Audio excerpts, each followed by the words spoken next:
astounding. Time is fleeting. Madness takes its toll. But listen closely. Not for very much longer. I've got to keep control. I remember doing the time warp, drinking those moments when the blackness would hit me and the void would be calling. Let's do the time warp again. Let's do the time warp again. It's just a jump to the left. There's nothing to right. With your hands on your hips. Bringing in time. It's a railway club. The really drive you insane. Let's do the time warp again. Check, check. Let's do the time warp again. It's so dreamy. Oh, fantasy free me. So you can't see me. No, not at all. In another dimension. With voyeuristic intention. Well secluded. I see all. With a bit of a mind flip. You're into the time slip. And nothing can ever be the same. You're spaced out on sensation. Like you're under sedation. Let's do the time warp again. Let's do the time warp again. While I was walking down the street, just a having a scene. When a thinking the guy gave me a cheapo wing. He shook up me eyes, he took me by surprise. He had a pickup truck and that devil's eyes. He stared at me and I felt a pain. I had nothing ever what I gave. Let's do the time warp again. Let's do the time warp again. It's just a jump to the left. And the other step to the right. With your hands on your hips. Bringing in time. But it's a velvet club. The really drive you insane. Let's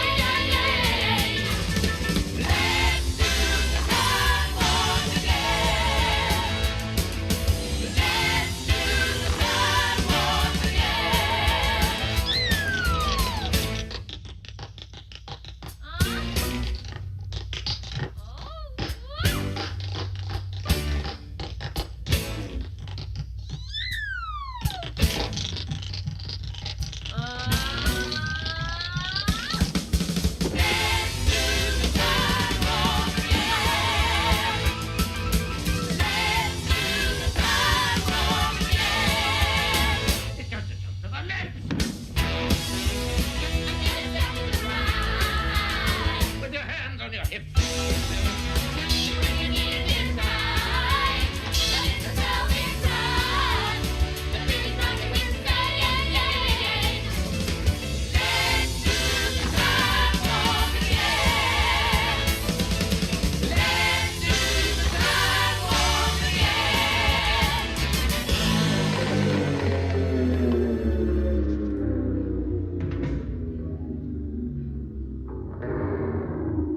Oh yeah, we are so back. Oh man, what? Oh wait a minute, there's my my video is missing. You, there we go.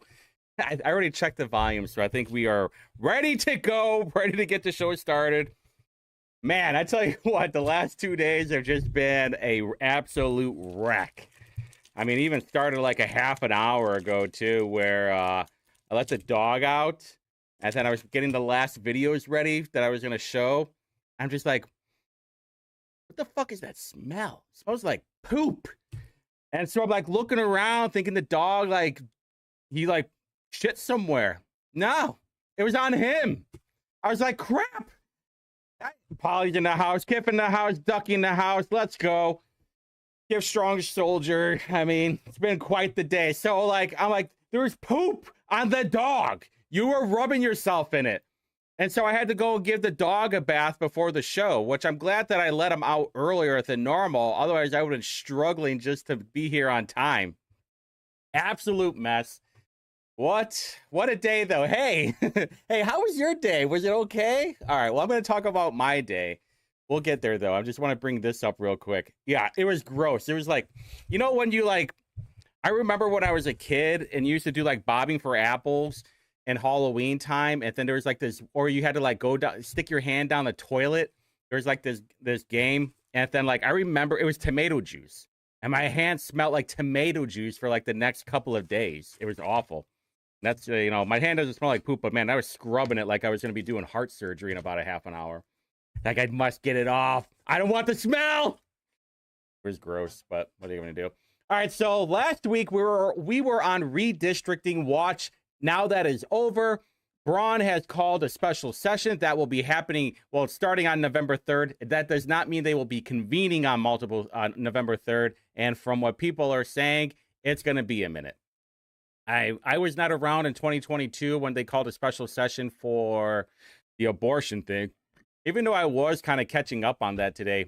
Very fascinating stuff, especially the people that voted for it and voted against it. I was reading the one about Mike Bohacek back in 22, and they were talking about like he's got at that time he has a daughter that was 21 and has Down syndrome. They're like, you know, what happens if she isn't pregnant?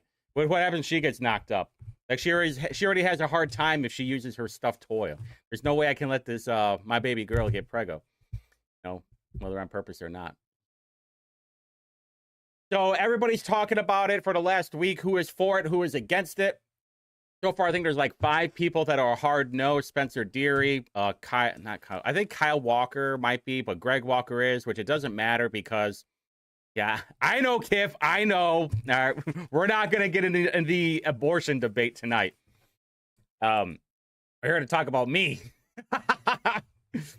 So, I think it was Spencer Deary, Greg Walker, Suzanne Glick, I think Vanetta Becker, and Greg Good was like on the fence. So GC Drano and Scott Pressler have been talking about finding no's because right now we've known for a while that the House has their yays. The Senate, however, we do not know if they have the yays or not. Oh, by the way, the song for I forgot to mention it because somebody messaged me. The song for the Time Warp, it was originally supposed to be Monster Mash. And I had the video all ready to go too, but then I was like, you know what? I was getting a clip from Rocky Horror with the dancing. I just needed a bunch of dance clips. I'm like, you know what? I'm going to message Madre. I'm going to say, hey, Rocky Horror or Monster Mash? And she goes, Rocky Horror. So, you would be wrong, Brad. You would be wrong as usual. So, Madre picked Rocky Horror, and what Madre wants, Madre gets. No, actually, you know what's so funny about Rocky Horror? Suzanne Sarandon. She is a piece of man. I tell you what, there is something about she was hot. She was really hot back then. There's a whole story to the whole Rocky Horror thing, by the way, and that's why I kind of messaged her. I mean, plus like Tim Curry. I know he's like a tranny, but that's when trannies used to be fun. Now they're all just like trying to convince a bunch of kids to walk off their pee-pees or whack off their boobs and then take all these stuff. No, back then it was just about dressing differently. Now it's about like trying to be somebody differently. Whatever though. Still a good song. I like the what's the one with Meatloaf? That one was pretty solid. Don in the chat, let's go. Brad in the chat too. Our little guy. All right, so Greg Good was holding a listening session over in Terre Haute today. And obviously, I'm going to go over there because I want to see what everybody says. Plus, it's good content. Plus, I'm hoping that somebody gets wheeled out by the police or something. That was really the whole goal. I wanted, like, during the Victoria Sparks thing in Muncie, they had that one lady who's dragged off. And then the Beckwith Town Hall, where that lady got tackled and, like, thrown to the ground. She basically got hip-tossed. And then we made a John Cena song out of it. Good times, good times. And don't forget that lady's running for state rep. Probably won't be anymore because I think she's getting charged for a felony. Who could say? So then Greg Good had announced that he was going to have certain rules on there. One of them was you have to be you have to have proof that you live inside District 38, which I'm like, hey, what the fuck, man? I want to go there just to observe. I'm not speaking. I have no dog in this fight. I already know where my senator is at with this thing. And no signs of political propaganda. Participants will be expected to behave, hey, just be cute and sweet little people. That's all. And they're going to be limiting how many people are in the room. I think it was like 100 or 200. So Kayla, I get there pretty early. I saw Kayla Dwyer there. And I tell you what, actually, let me talk about Kayla Dwyer in a second. But she was there. I saw Ben Verbanek there. There was somebody from the New York Times. I only know that because they were interviewing somebody, and there was a bunch of liberal boomers. And there was a bunch of, like, I would say, I think there's lesbians there, only because they have the lesbian haircut. So, but to each their own, They had the butch haircut. There was a nun, Sister Mary or something, that has probably one of those diversity churches. I'm not from the Terre Haute area, so I'm not exactly sure what.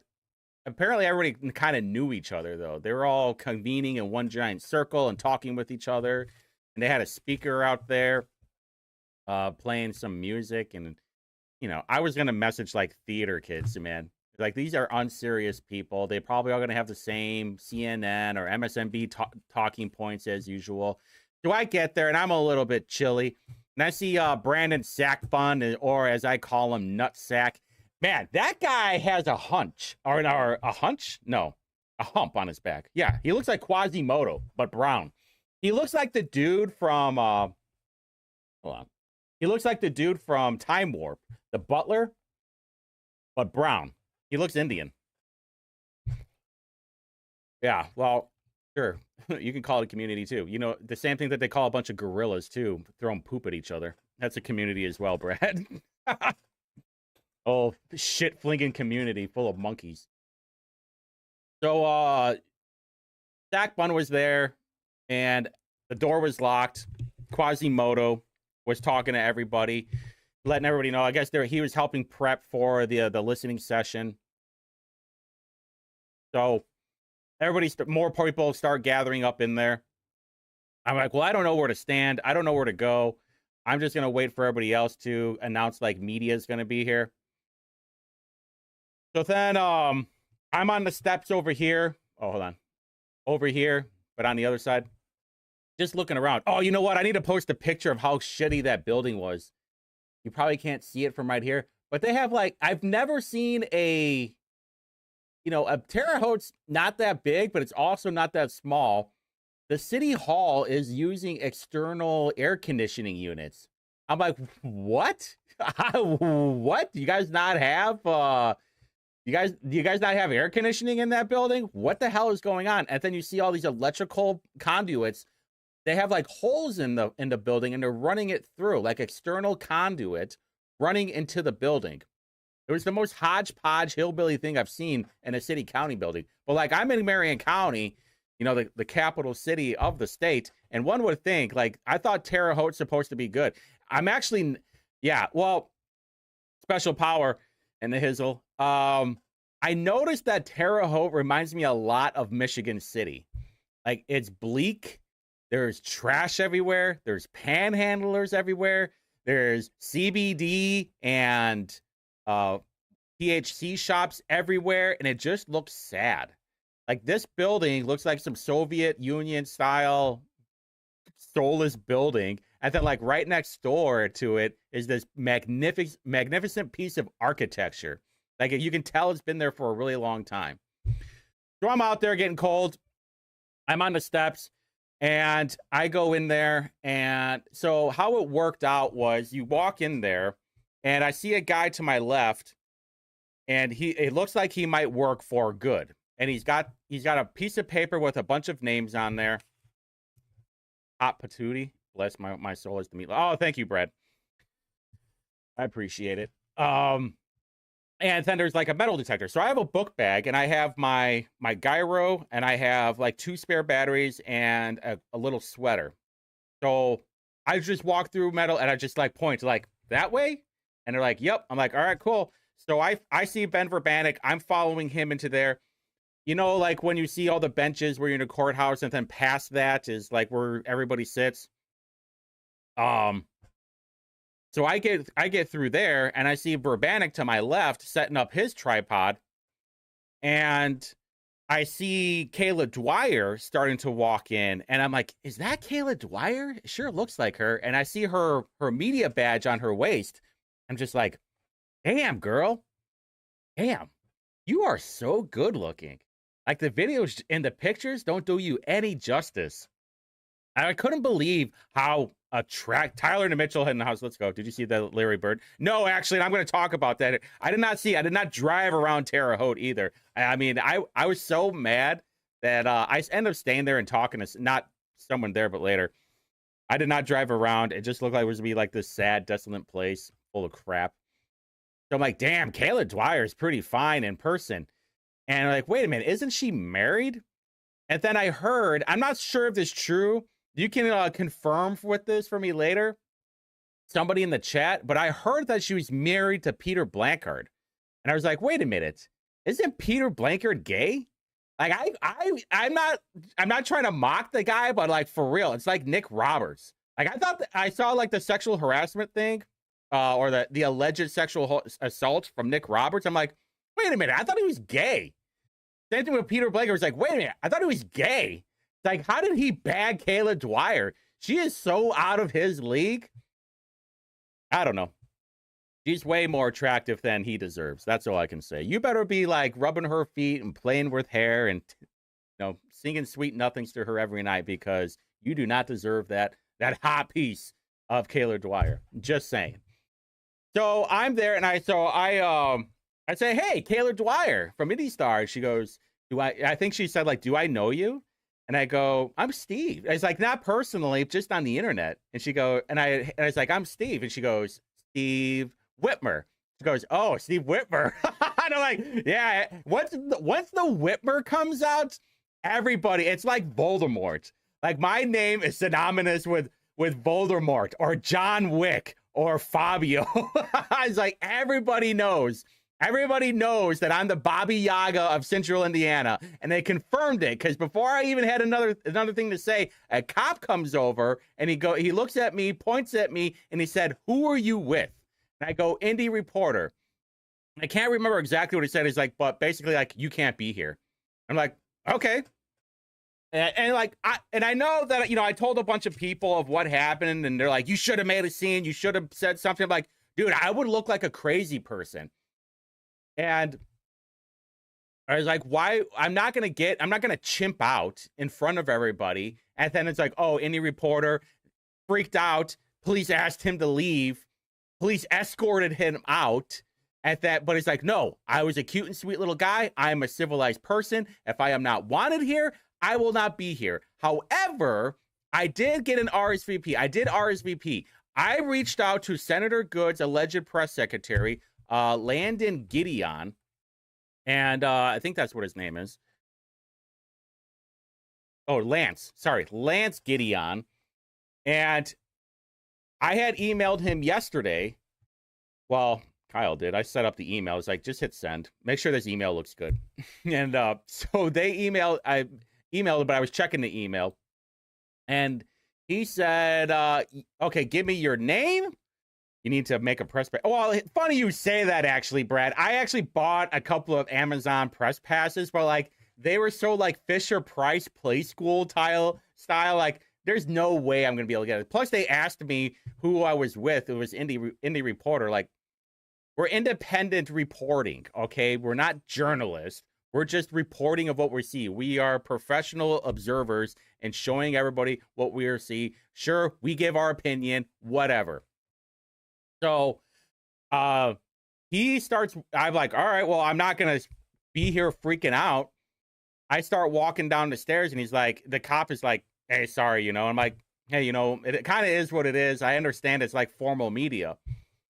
So then I'm like, well, I'm going to report this. Like, I just got kicked out, and that's like the thing that annoys me a little bit, because this is why people don't trust traditional media. I saw Tony was there but I did not see him there. But basically, you have like the local media people. You have Indy Star. There was somebody from New York Times. I'm sure you have all these local Central Indiana people reporting on this. And what was I there for? I was there to observe. I was not going to be talking. I was just there to report. My plan was to live stream it because one would think if you are not a little bitch senator or a little bitch mayor, that you would want everything to be public of what everybody said. But because you are a bitch senator and a bitch mayor, you're going to have the police escort yours truly out of here. Yeah, I mean, that's a great point, Steve. Steve's stuck in the chat. Let's go. My favorite, Steve, by the way. What actual definition or policy is out there that defines what a journalist is? Yeah, I mean, that's what it is. But like everybody has this whole taboo, you know, this whole term of journalist. And it's like, well, I wouldn't call myself a journalist. I don't write anything. I think my bar for journalism is like you are writing stories. And I do not write stories. I do videos. Could that be video journalism? Maybe. But for me, like, I don't want to rope myself into people that have written these amazing stories and like their experiences on anything, whatever it is. Like, it's kind of like how I would always talk about military people, like the shit that Bo Bai or Brandon Sackbun does or Todd Young does. It just totally minimizes people like Jim Baird, whether you like him or not. But dude had his arm blown off in Vietnam. Or the people that stormed Normandy Beach. Like, those are two separate people. Like, I would not put myself in that category of journalist. You know, I mean, don't get me wrong. There are some people out there, and you all know who I'm talking about, where I'm like, you're not a journalist. I know everybody in the chat right now knows who I'm talking about. But, you know, it's the same thing with that. I just got that. I just got the text message. So, yeah, so so just to go back to the story then. So, but the same thing, like, I'm annoyed because I'm just a regular guy. Like, even Trump allows these YouTubers or reporters or citizen journalism into the White House, into the creme de la creme of areas, and they're allowed to ask questions. Yours true. And by the way, I did sign up for that. Never going to get it. You know, Kiff, you're not entirely wrong. You're not entirely wrong on that. You know, maybe there's a little bit gooning involved, but I am not a degenerate. I promise. I would not do that to poor Kayla Dwyer. She just seems too nice to be doing that to. So, she seems like a lovely lady. I don't know how Peter Blankard bagged her. That's all I'm going to say. But going back to the whole situation, it was annoying. But I wasn't going to freak out about it. I wasn't going to get upset about it. It's just like, all right, I'm just not allowed there. And my whole plan was to go back and look and get the email. This is where things... Oh, okay, so let me continue this before I go to the email. So, you know, I've officially been removed. And, you know, actually did pretty good on impressions. And oh, wow, 16,000. Now, what I saw from people I saw multiple comments from people saying, it's like, hey, you know, it was explicit that if you don't live in the area, you can't be in there. Oh, really? Oh, really? Because we didn't post it on October 30th, 2 days ago? That, hey, these are the rules, and which is why we called people out. It's like, hey, Tony, are you still going to be there? Hey, we need to try and get ourselves a media pass. Hey, maybe we're trying to still get in there. Why in the actual fuck would I drive for 2.5 hours round trip to just get kicked out, just to stand outside in the cold? That's dumb. And anybody out there that was putting those comments on, you're an idiot, okay? There's probably some smelly, bug-eyed degenerate that actually made those comments. Yeah, you know who you are. So, here's the weird part, though.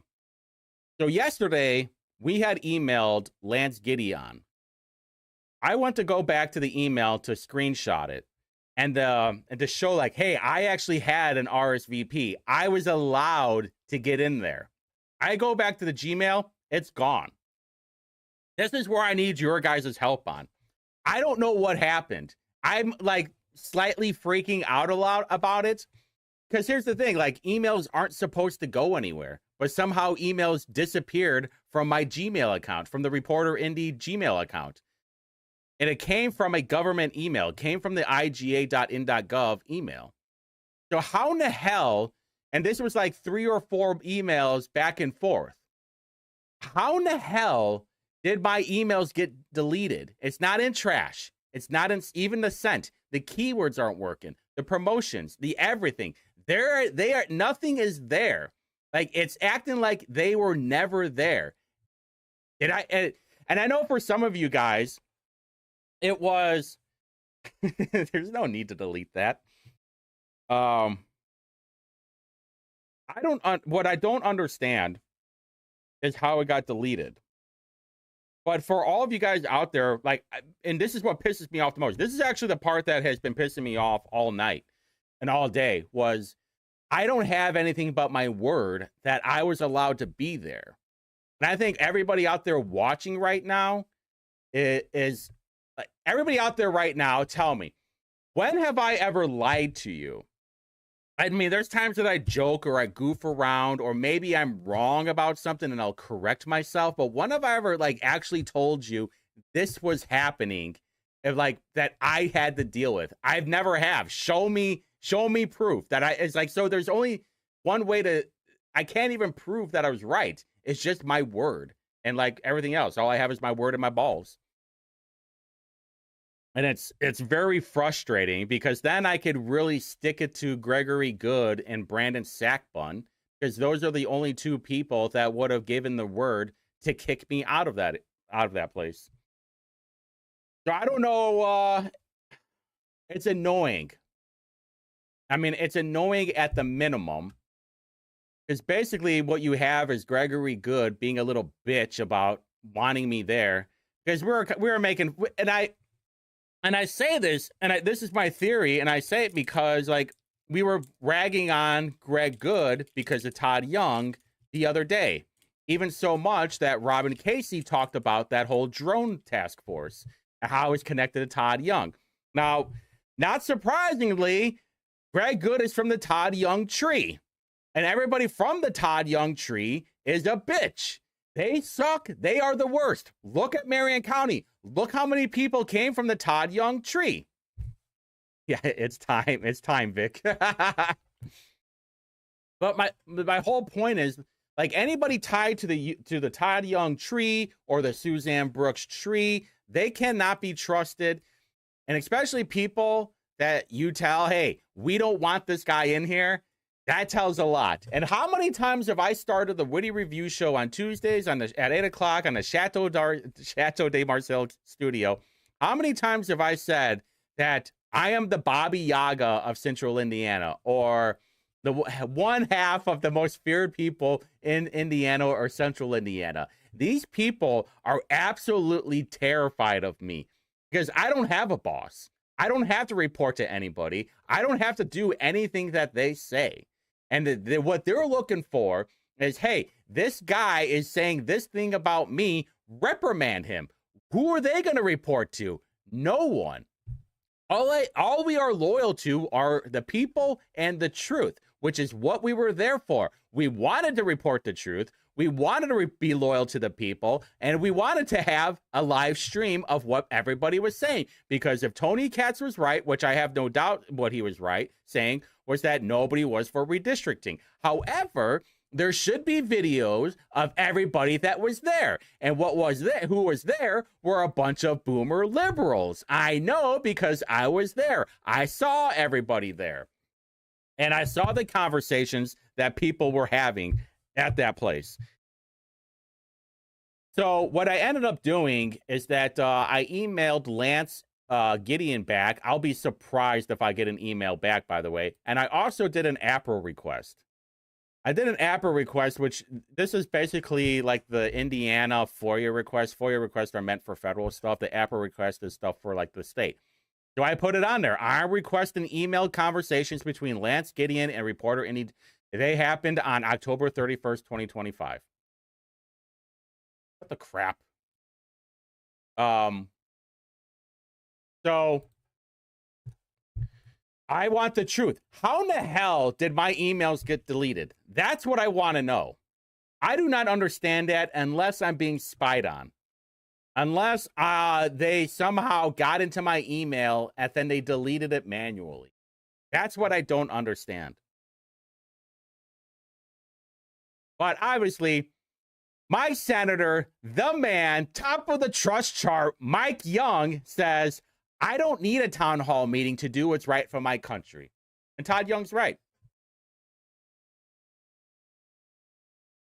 Oh, crap. Okay. Checking my cameras. Because I'm like slightly, I'm slightly annoyed. I'm more annoyed about the emails because I can't prove that I'm right. And all I have is my word on what actually happened to prove that I was supposed to be allowed there. That's the most frustrating part. But I can't do anything about it. That's all I can do. Deleting from emails inbox isn't a thing. From your emails inbox. Well, that's what I don't understand. You know what? Anybody can come here, come to my house and go through my email. Because there's only one email for Reporter Indy, and you can check it all because I can't find it. It's literally not in there. I tried. Actually, let me look up my email. I mean, I did find an email from somebody that I don't know how long ago I got it, but like starred, snooze, sent, drafts, purchases, important, scheduled, all mail, spam. Check my spam. Check my trash. So I had an email that I had sent out. It got I deleted it, but then you have to go in there and permanently, forever delete. So like, well, how the hell did that happen? I don't know. So I'm going to have to use a different email. And I know some people were like, what, you didn't screenshot it? Dude, I've never had this happen to me before. I've had dozens of emails and I've never had this. Like I have emails on my Hotmail from 10 years ago. Like I've never had this problem and I've never had this problem with Gmail either. So what the hell is going on? That's what I would like to know. Can anybody explain that to me? That's all I would like to know. Yeah. Well, what we do know is I very good chance that I never get invited to a media. I very little chance I will ever be able to have a media pass. Yeah, I know D2 Indy. I know. Well, that's what I mean. Like I can scream onto the rooftops that I was actually invited to this thing, but I don't have any proof. All I can say is I was told yesterday that I was allowed to be there, and then I was removed by the police. That's all. And I don't have any way of proving it. And it was from a government email. I can give you the guy's email if you want. And then you can go and mog him if you want to say, hey, hey, yeah, if you guys want to email, let me know. If you guys want his email, I'll just post it in the chat. And then everybody can email him. It's like, hey, why was Indie Reporter removed from the I wouldn't say a town hall, but the listening session by the police? And by the way, I'm not like mad at the police. I understand they have a job. It's like, what are you gonna do? Am I gonna fight a fucking cop? What are you, crazy? I'm sure that's what everybody wanted to. I bet I kind of wonder if they were trying to bait me into causing a scene. Is like, hey, this guy's a problem. Let's kick him out and see if he starts any shit. No, I'm not going to do that, by the way. That is a terrible idea. Fucking terrible idea. I would just look like I'm chimping out over nothing. But so then, Greg, it sounds like Greg Good is not going to make a decision anyway publicly. He's just going to do it during committee or when they actually convene. So all we can do is now is wait and see. Who knows? But obviously, I'll be covering it. I'll be playing it live. So how I'm going to do it, for those who don't know, I will be streaming the meeting on the Indie Reporter YouTube. You can watch it live on the IGA website if you want to. Yeah, Vic, they can't stop us. Yeah. We'll see, we'll see. I don't know. I mean, obviously I got kicked out. It's annoying. But it's stuff like this that you'll see. This is the kind of stuff that Greg Good is basically saying, I'm a little bitch. I don't care about this stuff. And this is something that I talked to you about with a candidate today in person. Was all of you guys and all you cuck Republicans, cuck conservatives like Spencer Derry or Greg Good, the people that say, hey, we're the principled party. Hey, we have to take the high road. We wouldn't want to be like that, right? Well, I'll tell you what, when you have people making fun of a widow after he gets killed by some leftist piece of shit, and then you're saying, hey, we got to take the high road, you're going to lose. If you don't fight, if Ireland was right, you have to fight fire with fire. It's something that I've been talking about for a while, but the messaging from the Republicans is terrible. And really what you're saying is, hey, I want to fucking lose all the time. I want to be a little bitch. And I want to be a little bitch. And I want to get totally rolled over by Democrats because they're stronger than me. And they're willing to do the dirty work because Republicans are lazy. That's basically what it is. And you can see all the comments. This is Kyle Kowinski, by the way. Auto forward message to another car for future issues. Won't help with this one. Yeah. So what I think I'm going to do, I created a Proton email. And I should just do that. Oh no, I'm in very uncharted territory. And I'm slightly freaking out. Not like, oh my God, what am I going to do? I'm just more like, well, how do I prevent this from happening again? I have to make sure that I learn from this situation because I've never had this happen.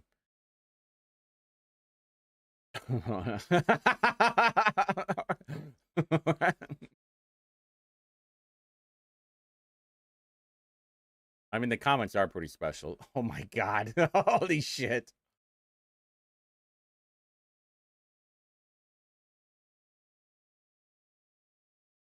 Yeah.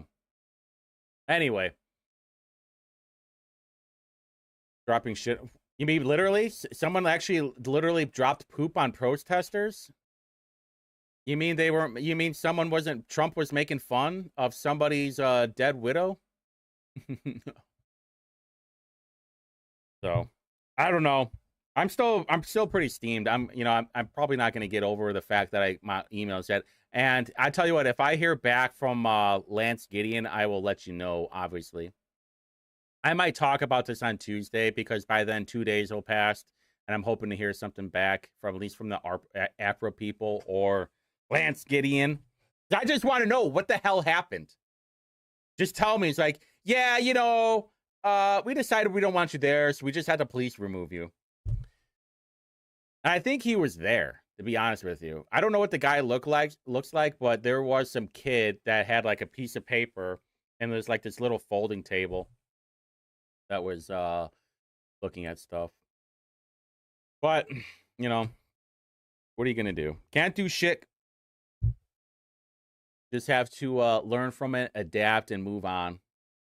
And understand how scared they are of yours truly. If anything, this is awesome. I saw Kendall, he reposted it about how I got kicked out. Like, how are you going to not allow independent media in there? Like, we had a journalist do 2 commentary articles about things that we did. We had Tony Katz talk about it. We have Kendall talk about our stuff all the time. We were the people that were shining a light on Fountain Square Skid Row. We were shining light on all these different things, right? And they became part of the normal conversation. We, by the way, had a lot to do with the Indiana State Fair changing the rules when that video came out that we reposted. And you're going to tell me, oh, I'm sorry, you're not part of the media? Fuck you. All right, we're doing more of exposing all the stuff that is happening in Indianapolis or even parts of Indiana more than anybody else, okay? And all we're asking is for us to sit in the room so we can report what is going on. And no, because Greg Good's a little bitch, because Brandon Sackbun is a little bitch, what are you going to do? We have too many bitches in office right now as these elected leaders. We got Hunchback Nutsack in there. We got Gooch licking Todd Young, Gooch licking Gregory Good. Gregory Good, Todd Young's gooch licker. He just lifts up the shaft and the balls and just takes his savory tongue up through the gooch. Because that's what he does. Fuck that guy. Everybody from the Todd Young tree. Don't make me shill for Carlin Yoder, all right? I have to shill for Stewart. Don't make me do it. I don't want to do two people that I don't particularly like. I don't want to have to shill for Yoder, and I don't want to have to shill for Stewart. But if that's what I have to do, if I have to get my hands dirty and it smell like tomato juice, like I was a young boy for the toilet games. Yeah, I know D2 Indy. I know, but it was just like, it's different when you know they're bitches, and then it's different when like the bitchness comes out while like you drive for 2.5 hours. I mean, it wasn't a complete waste, to be honest with you. I did talk to a candidate for a little. I'm not gonna say who it was, but I talked to a candidate for a while I was down there and had a good conversation on things that are going inside Indiana, and you know, we will shill for him, yeah, or her. Who could say? All right, so back to the news, back to what we all came here for. You guys are probably done with my yapping about me getting kicked out. That's the whole story, though. I got kicked out. Kayla Dwyer's hot. Her husband doesn't deserve her.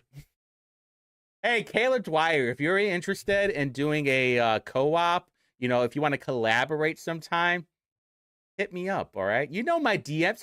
Hey, Kayla Dwyer, you are allowed to slide into my DMs, okay? I will allow it. I will allow this princess of Indie Star. I think she works for Indie Star. I will allow her to slide into my DMs and we can collaborate together. Just saying. Reach out, Kayla Dwyer. Holla at your boy. You know you deserve better. Anyway, before I can't wait for the text messages, you son of a bitch. What are you doing? Nah. Collab with Dwyer. Hey, everybody reach out to Kayla Dwyer. Tell her to collab with Indie Reporter. We got to get this going. All right, so back to the news. New Carlo data center is open. It's something that I actually went out and looked at. This thing is huge, humongous. A lot of water is going to be. The substation's ginormous, and right across the street there's a battery plant as well that they're building batteries for cars. There's going to be. I mean, I've talked about this so much, and I love that there's this article from CNBC talks about it too. When they say one report found that monthly electricity bills in neighborhoods near these new types of sites are 267% higher than 5 years ago. This is going to be the issue that we will be having in the time to come. Now, what pisses me off about all these data centers, because you're going to hear all these gaslighting and the reasons why they're doing it. It's going to be because, we have to compete with China.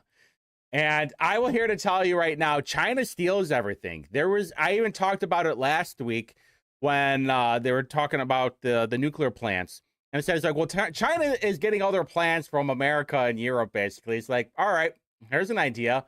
Maybe FDR wasn't wrong after all. Maybe we should say we're not going to have any of these Chinese nationalists into the country, especially going to the colleges. No matter how much money they are willing to spend, we got to get them out.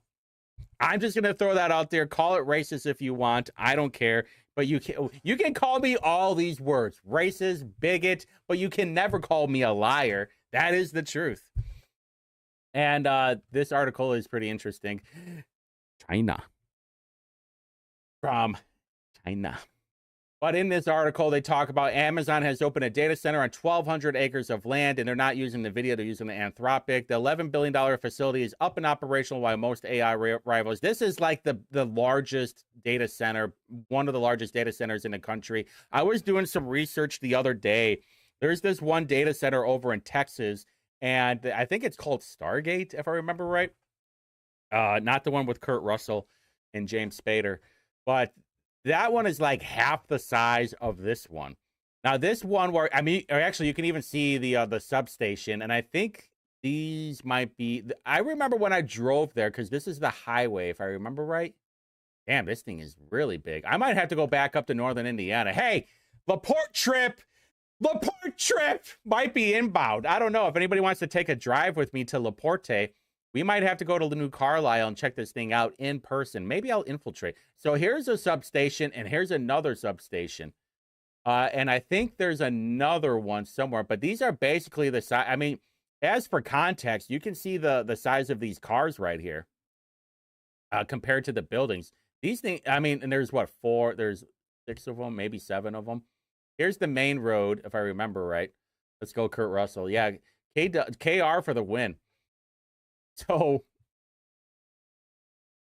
OpenAI has Stargate. It's named for a slate of mammoth AI data centers. Plans to develop Rainier. Okay, there is I think Stargate is the one in Texas, right? Am I right on that? I'm gonna click on it. I hope it's not a porn link. $500 billion stake Stargate project is open in Texas, with sites coming in New Mexico and Ohio. What is the one in oh, here it is. The debut site is in Elba. Okay, there it is. I was right. See, locked in, baby. I know all this stuff. You don't even have to go to everybody else. Listen, Kayla, collab, right? Reach out, DM, slide it in. Bit on it. I don't give a shit. But here we go. Debut site is in Abilene, Texas, about 180 miles west of Texas, is up and running, filled with Oracle cloud infrastructure and racks of NVIDIA chips. The data center, which is being leased by Oracle, is one of the most notable. Over $2 trillion in AI infrastructure has been planned around the world. This is where I'm concerned, like we are in a bubble. We are in this AI bubble because you have what, like eight companies basically all feeding off each other. The Stargate has been open. I completely agree, Vic. And what's happening here is like, if this is going to remind me of 2008. Like they're going to say, well, we can't let these companies fail. So if something does go wrong, we're going to have to bail them out. And that is what I am most concerned about, that when these things fail, when they're not making as much money as they anticipate, it's like, hey, guess what? Too bad. Gave all the tax incentives, the property tax abatements, the sales tax, the electricity tax, everything. But we're also like not going to give you a whole lot of money. We're anticipating the construction that will have it. Yeah, Ducky, I don't like it at all.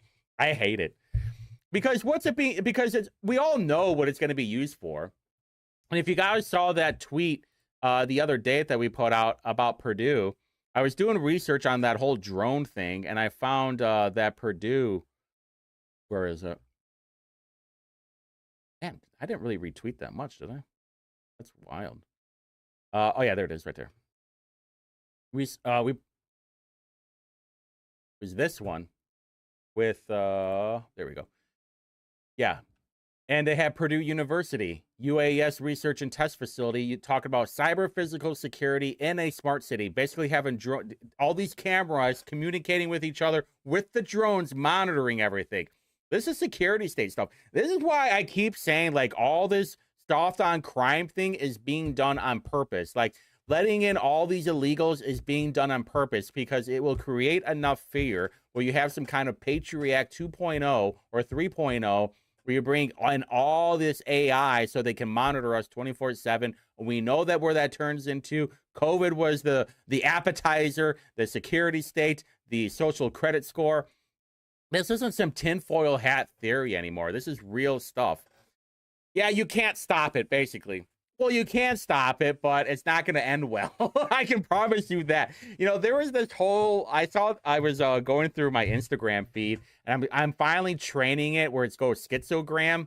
Like, I want all this dark humor stuff, but like I get a lot of like religious stuff now, and I get like JD Vance memes. And I was like, I'm trying to train this thing where I get like schizogram. I want like, what are the frogs doing? I want to talk about the skinwalkers. I want to talk about the lizard people. That's what I need at 11 o'clock at night when I'm trying to go to bed.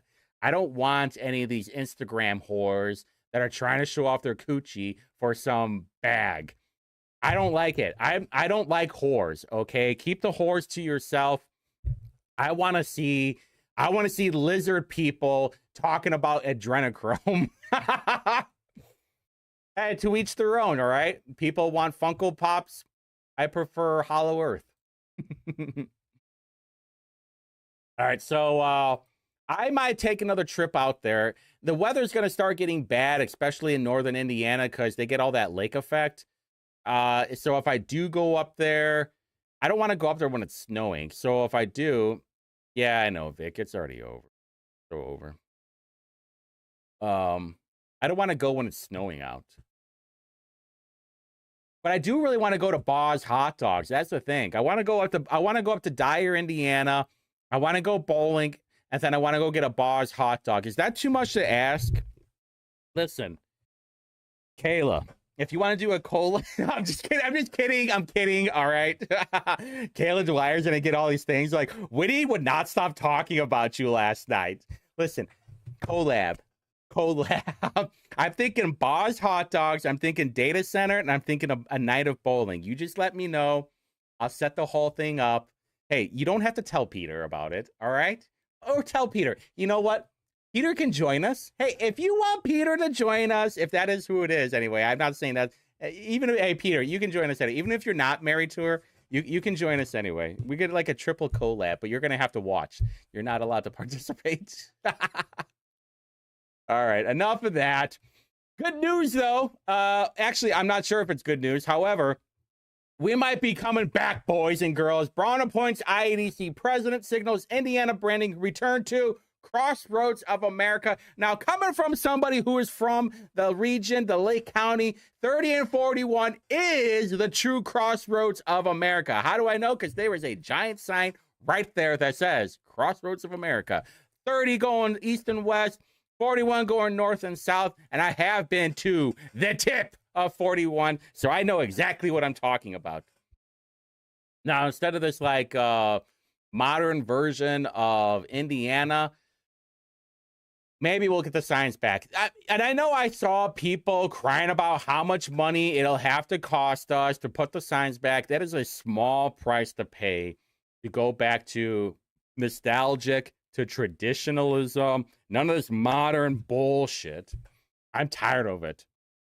But he also hired a new IEDC president. And I know some of you are thinking, wait a minute. I thought we had an IEDC president, the Secretary of Commerce. Well, you would be wrong because there was a law change. Let's see, until May, Commerce Secretary David Adams was required to be the agency's CEO and president, but legislators separated the role. The edits were effective immediately. The law's author, Brian Buchanan, told Capitol Chronicle that the idea came out of collaboration with Braun's fledgling administration. It was intended to set up best structure for the IEDC to be successful. Now, I don't know much about this guy. Sedona is beautiful. Oh, yeah, Sedona without a trip. I went to Sedona one time. I almost moved to Arizona, actually. I almost moved to Phoenix. Was it Phoenix? No. It was Flagstaff. I almost moved to Flagstaff, Arizona. And Sedona's like an hour and a half drive. Man, I tell you what, that was a really fun drive. But, I didn't move there. At the end of it, I did not move there. I did get something out of it, though. So anyway, the guy who they hired is Josh Richardson. Now, he was the Department of Workforce Development Commissioner, and then now he is the IEDC president. However, as when I talk about bitches, we can't talk about Mitch Daniels. Now, Richardson had several work experience under his belt, including working with Governor Mitch Daniels to help write and advocate for part of his agenda. This involved a legislative package to fix funding for unemployment insurance system. One of Richardson's favorite moments was receiving the pen that Daniels used to sign legislation addressing the state's trust fund deficit.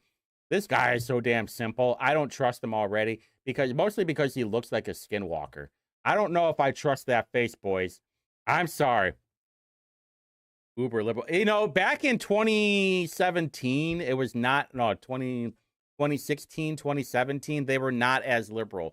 They have just escalated the liberalism. So, I don't trust them. I don't like it at all. We'll see what happens, though. Anybody like the Todd Young tree, the Mitch Daniels tree, used to talk about denim. The Skinwalkers in Flagstaff, in Sedona. All right, so let's see what happens. But his main job, though, was, I think he was going to be focusing on workforce development. Well, because Adam said that Josh understands the direct connection between talent and industry growth better than anyone. His leadership will ensure that IDC continues to support region-led partnerships with that grow wages, strengthen productivity. I don't know why. I just don't understand why demons jumping from the bridge. Yeah. Did I like something out of Fear and Loathing? Where was Fear and Loathing based out of like New Mexico or was it Arizona? I always forget. We'll see. All right, so the time has come to talk about the IURC. I watched I didn't watch it, but I listened to all 3 days. And I will tell you what. It was ear torture. I was getting my ears waterboarded of what was going on, of who these top people I thought were going to be, which I'll talk about the list here in a little bit, of who I think, how I thought everybody did, and then what I think is going to happen, what we think is going to happen. So Corey Voigt was the first one. The guy was just a yapper. I actually have I have all my notes right here. All right, but let's just go off it, and then I'm going to talk about hold on, talk about bam, boom, bam. Yeah, we'll talk about that. All right, so then. Oh, let me get a little sip of agua. Looking at Dudleyville. Is that like the 3D? Are you talking about Devon and Bubba Ray? I can smell my wet dog from here. It's kind of okay. Oh no. All right. And then Nathan Kazi, he was pretty all right, honestly. He had this one thing that he said when he was talking about coal plants being shut down. And he couldn't understand why. He's like, and he said, he's like, I don't understand why you would shut down coal plants without having like a thing to replace it. And he's like, I don't know why, and I don't care. I just want to help out the people. I'm like, this guy's real. I love the moxie coming from this guy. And so he automatically moved up to my list because he was okay. Michael Dora, Arizona Towns, huh? Michael Dora, I think, came from the solar people. He was. Oh, wait a minute. Michael Dora. Okay, yeah. That guy was pretty short and sweet on all his answers. He did okay. Nothing special. Chris Baggett, though.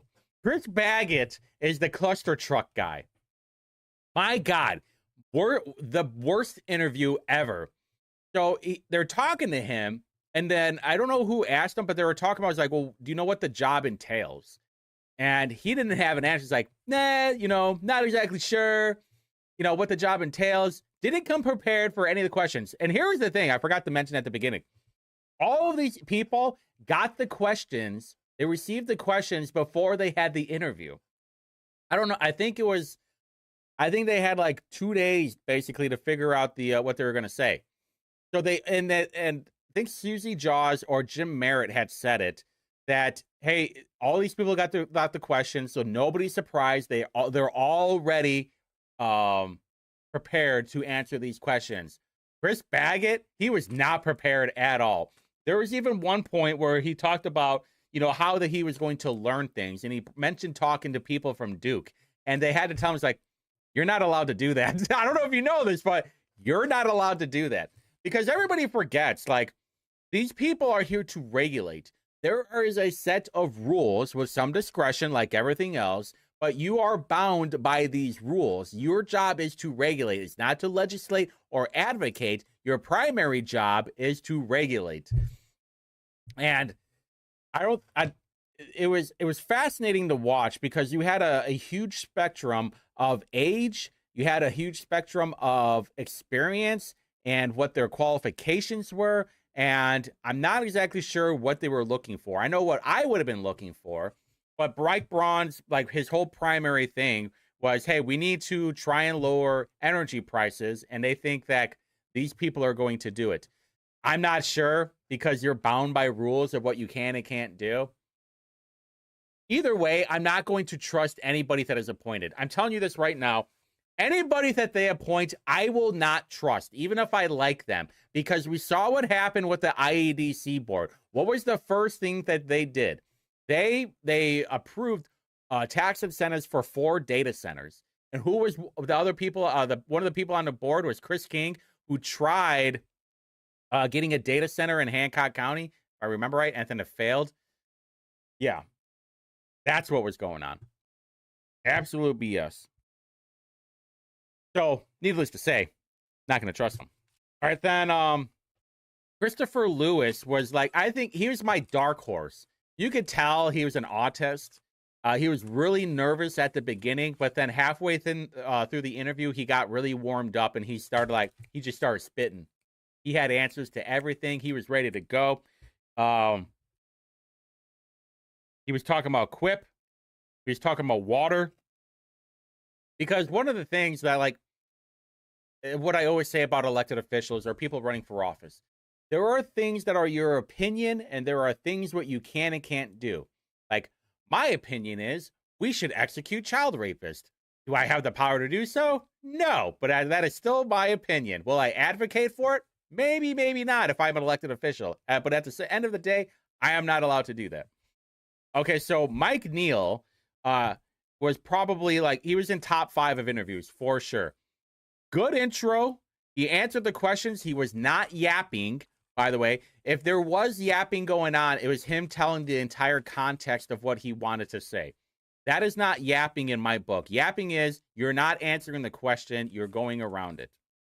And he was definitely the most exciting person in all of the interviews. Had good energy, was answering questions, and he was the only one that went on social media and talked about and just, made a simple post that he will be getting interviewed for the IURC commissioner. Robert Lugar. I forgot to say about Baggett.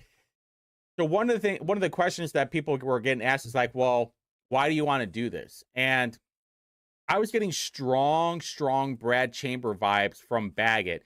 And I was getting the impression from him, like he wanted to be part of the energy sector, whichever way possible. He was like, I'm just excited because this is going to be an issue for the next 20 or 30 years. And one of the things that we're going to have to look into it. And I was like, this guy seems like Brad Chambers. Did he? And I'm pretty sure I think he donated. Yeah. You know what? Hold on. I'm pretty sure he donated to Brad Chambers as well.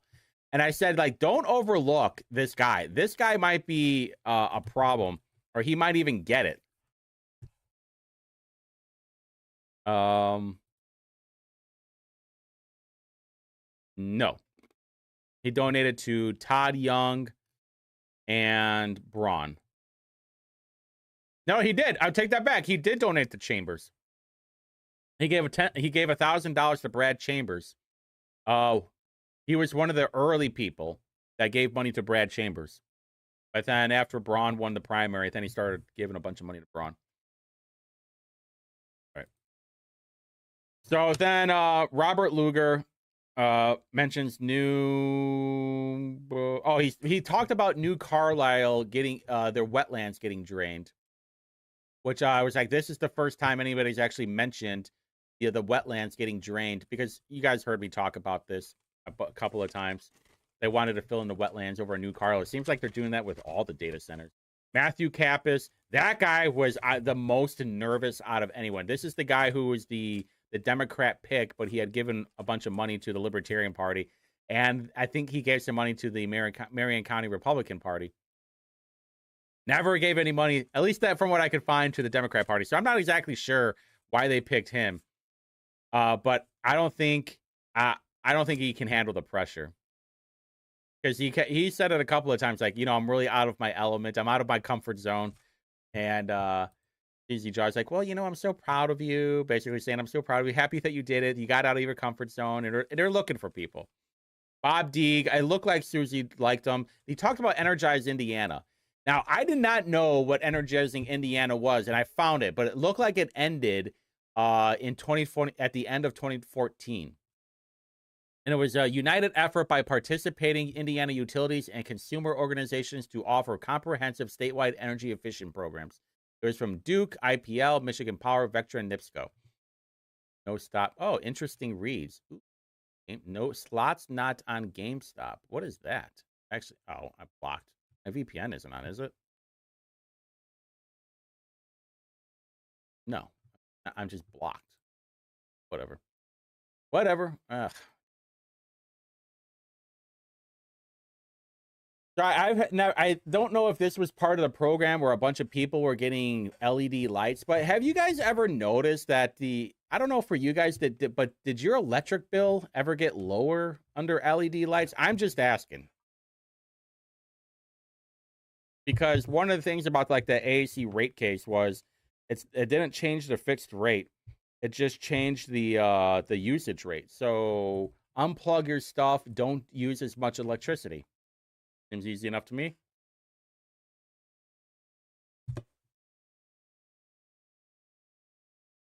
He's obviously in it. What part? Dudleyville? All right, so then Philip Casey or Elizabeth Walker talks about a lot of coal. All right, so hold on. There was one. Who was it? Caroline Mays. Okay. Then William Herrick, which, by the way, we talked about William Herrick last week. That is the father of John Herrick. Did not know, but now we know because he and the only reason why we know is because he brought it up. He was okay, if I remember right. Yeah, tells them both. Oh, yeah. He was like, hey, call me Bill. Don't call me William. And new plant discussion. Oh, new plant discussion. I hate it. They give me a headache and they aren't good for you. Yeah, that's what I always thought like this blue light LED thing was just to kind of fuck with people. And it's starting to look like we were right about the LEDs. Now, Anthony Swinger was basically my top pick before all this happened. Seemed like I think he's part of the IURC or part of the OUCC for like the last 25 years. Very experienced, very well spoken too. He knew his crap and he knew what to talk about. He's still kind of number one on who I think they should pick. Now, Caroline Mays. Caroline Mays was the Democrat Baggett. She did terrible. If anything, she'll be the DEI pick.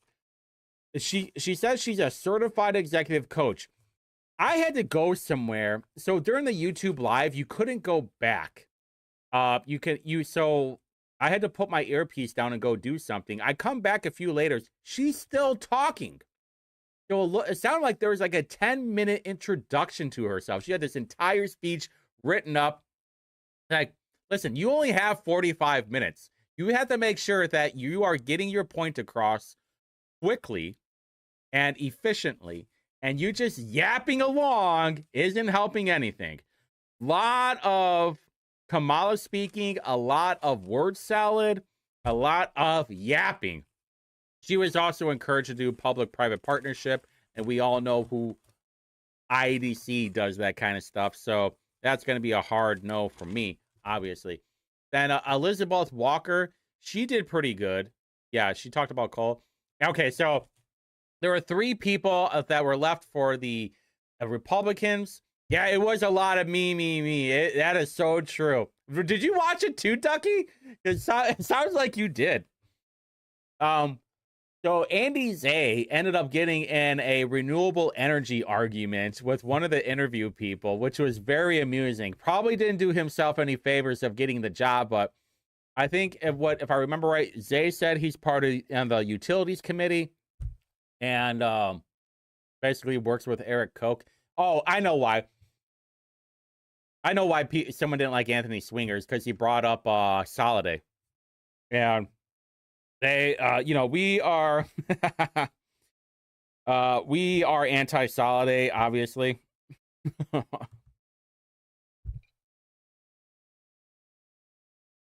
Andy Zay, I think he talked about working with Eric Koch, who's the the Senate side of Soliday. So Fonzie Rafael Vidal came from Venezuela, been here for 30 years. He's been a natural citizen for 13. Yeah, I mean, that's basically what happened, Ducky. She just kept talking about herself the whole time. And I didn't like it. It was so annoying. Like, I need people in there that are willing to learn and not make it about themselves. Like, it's a 5-person team with 5 different viewpoints and what they're trying to get across. And this is like, They were talking about like this is this is like 1,000 pages of a docket. You're constantly reading, you're constantly learning, you're trying to figure things out. I would be interested in like understanding the process of it all, because I imagine, like, I've read through some of these reports about like certain terms that I don't know what they are or what the acronyms mean, or like, all right, so like an IFP, I think I talked about in the Bain video, which I'm going to talk about, IRP, the integrated resource plans. Like, these are all big words that just mean little things. Basically, it's like a quarterback call, right? Talk about like spider white bananas, like what's that call normally? Or Tuesday, that kind of stuff. They're all certain words that all mean something. Now, Vadal, I forgot where he lives. Now, this is just my opinion. Don't fucking be mad at me for what I'm about to say, but the guy puts off kind of like cheaty vibes. He was kind of making a joke. It's like, maybe my wife would not like me in the house anyway. And like, he talks about how they both travel a lot. And it's just like, are you guys in a poly relationship? Because it sounds like you guys aren't really husband and wife. I'm just going to throw this out there, but it sounds like you guys are like fucking different people. And then they were asking him his opinion on things, and then he would say, well, and then he gave his opinion and be like, at the end of the day, my opinion doesn't really matter. I was like, well, if you are going to be a commissioner, your opinion does matter. That's the thing. So, like, I get where you're coming from, but at the same time, like, you're going to have to make sure that you give your opinion in the proper way. Now, Josh Bain was obviously, and Fonzie did donate to Republicans, which I brought up here a second ago. It's not in there. That's fine. Now, Josh Bain was the one that I was most interested in out of all 22 candidates, because he's in Indianapolis. I know who he's friends with. I know that Savannah Kernstein is the president of Reliable Energy, and he's very tight with Shreve. She was Shreve's former campaign manager. She's in Indianapolis, and I've seen pictures where she's hanging around all the Marion County GOP. So I would have to guess that Kernstein was probably aiding Bain. Don't know for sure, but if I had to guess, that is probably what was happening. Now, Bain had a lot of good points on it. I mean, we talked about Bain last week, where he works for the Center for Energy Education, and then the chair of that board is a part of a solar utility. And I'll say this for forever. Anybody that's part of these things, I will never trust. Not to beat up on Bain, but Bain is on like the 50% trust chart anyway. But to be fair, all the Republicans are like are like 1% trust chart. And it's like basically not even there. I just trust that they'll show up for the city county meetings.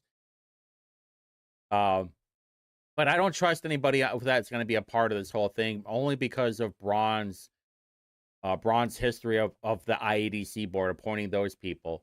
But I've said this before. This is like when a head coach is a head coach of a new team. He wants to make sure, or she wants to make sure, that they get their people in there. I want my vision, and I don't want to be slowed down. This is what I want. How do I get it? How do we complete this vision? I need to make sure that I bring in the team that are going to go with the way that I want to do things. No hiccups, no hangups. That's why they're appointing all these IURC people. Same thing with the IEDC board. So Josh Bain is in the top 5 in interviews, obviously. So I'll show you here in a second who my top people are for these interviews. However, the last couple of them were okay. Christina Hale did not do that good. If you remember Christina Hale, she ran for Congress in 2020. Now, the one with the Hitler name. Yeah, okay. So that was kind of talked about, Steve. How do we have all of these energy councils and nonprofits, but we're not expanding energy? That was actually talked about. And I'm sure, all right, let me put it this way. When you all want a job, you want to make sure that you put out a good interview. You don't want your bias to show too much, which is basically what was happening. Now, on the Democrat picks were fascinating because they weren't harping on renewables or anything, because it's supposed to be a partisan job. Like, you're just there to regulate. You could do some advocacy. You can talk to legislators, or like what you would like. I'm sure they have some lobbyists in the IURC to help them get certain bills passed or things changed in language. But one of the things that they talked about was affordability.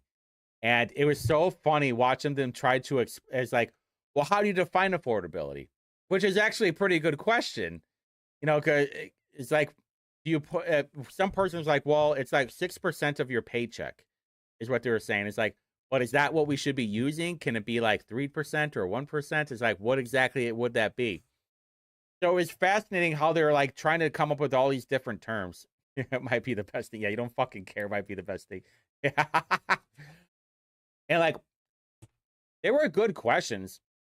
I'm not gonna lie, but they were saying like, well, when you're talking about energy generation resources and you're talking about how, one of the underrated things is not just the energy, expanding energy, but it's about connecting to the grid. And I think that is the most underrated talking point. I think people should be talking about MISO. They should be talking about the PJM because it takes years to not just build an energy source, but it takes years to connect to the grid too. And I think that's something that needs to be talked about more. Is like, hey, you can build SMRs or a coal plant or natural gas or solar and wind, but you still have to connect to the grid. And that I think they said it's like a 3-year queue because of all the studies they have to do, all the permitting they have to do to make sure that that they can even get on the grid and what kind of energy that they're putting on. Because all this infrastructure is old, and it's like trying to update all of it to handle all this stuff and make sure all the studies are there. That's why I'm not convinced about SMRs, because it's not just about building an energy source. It's about connecting it to the grid. And it's like, how is that going to affect everything else that's on the grid? Because we already have solar and wind and natural gas, which I'm going to talk about natural gas here in a minute. But like, how is that going to be affected to that? And it's all these interesting questions, fascinating questions for me. I mean, I get bricked up just thinking about it. Like, I get half chubbed thinking about like all this energy stuff. I love it. But it was just about regulating these energy people. It was about regulating the utilities. I wish they talked more about it, but all their bias would be showed. It was kind of fun. All right, so I want to play this one. Out of my house, I'd be in a bad way. So let me just follow up on that. So can you just kind of take that into the next level, talking about that's going to increase rates likely. So your thoughts on kind of being that ratepayer advocate, how do you balance those, or what's the process that you would kind of utilize to make those decisions? Yes, and I'm sorry, I probably talk about this like everybody understands it because I do it all the time. It comes back to how you finance it. You've got to look at the length of the asset. How long can you spread that cost out? And again, in this case, with it being the state, who owns that asset? Who's responsible to maintain it? Because all those costs have to be, and some of that does fall to the utility. And that's why they're your partner. Just okay, I want you guys to listen to this part, because this was a fascinating there was a different way of looking at things, and I really appreciate it. You may or might not like it, but it was a different way, out of the box thinking. Case with it being the state, who owns that asset? Who's responsible to maintain it? Because all those costs have to be, and some of that does fall to the utility. And that's why they're your partner, just like the ratepayers are your partner. Everybody, has to understand that. Maybe some of that should go on to a ballot and people have to weigh in and vote on it. I mean, I don't think that's a bad thing. People have to decide, is it worth the cost for them to be without power for a whole week due to a storm? One of my sisters talked about when I was telling my family I was doing this. Okay, so he goes on about that, but it is interesting. That was an out of the box thought of like, hey, we're gonna have to get possibly. I mean, think about like we want to get a new energy, an energy source, right? But it's like, well, we don't want to. How do we balance all that? And should it be like on a referendum? Should it be on the ballot? Which I thought was like, wait a minute. Well, we already have school referendums. Why can't we have like energy referendums? I don't know. It was just a thought. I was like, because then you have everybody in on it too. Who could say? All right. So next one is this guy from Christopher Lewis. I forget what he's talking about. Oh, he's talking about Quip.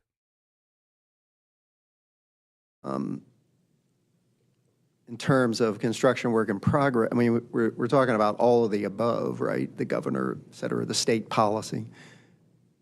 But doesn't construction work in progress provide favoritism to certain technologies than others, or certain investment patterns than others? Like I would say, energy efficiency is our cheapest energy resource, but we don't have a huge focus on it. We do have a huge focus on CWIP for natural gas plants, coal, nuclear in the future at this point.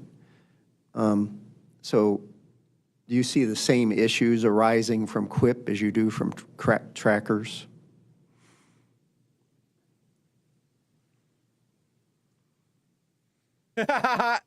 Yes.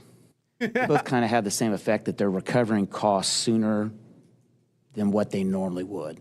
They're recovering those costs outside of the normal context of a rate case. So, you know, when statute allows a particular project to have QUIP rate-making ability, you know, they're now getting a return on, or they're getting cost recovery on an asset that isn't truly used and useful yet. And, you know, back in the old days, used and useful, fixed, known, and measurable, those were the key buzzwords when you're conducting rate making.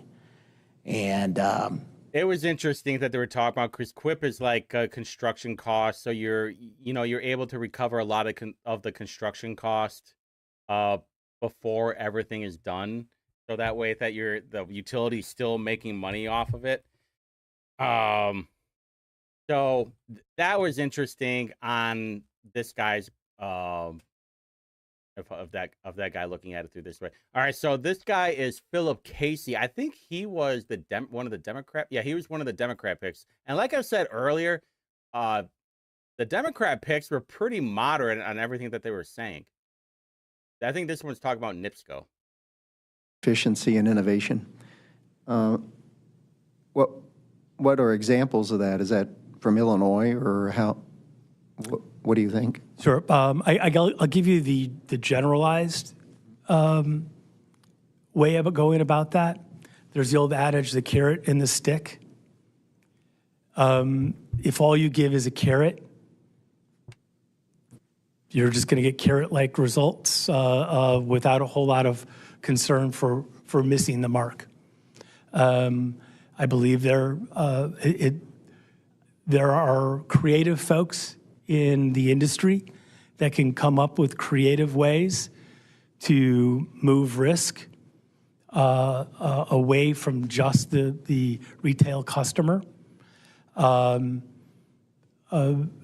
if there's failure, then it's the ratepayer, the residential ratepayer is not the one that is shouldering the burden. So I would encourage, if not expect, utilities or those that come before the commission to be creative in that regard. I think this is where he talked about data centers.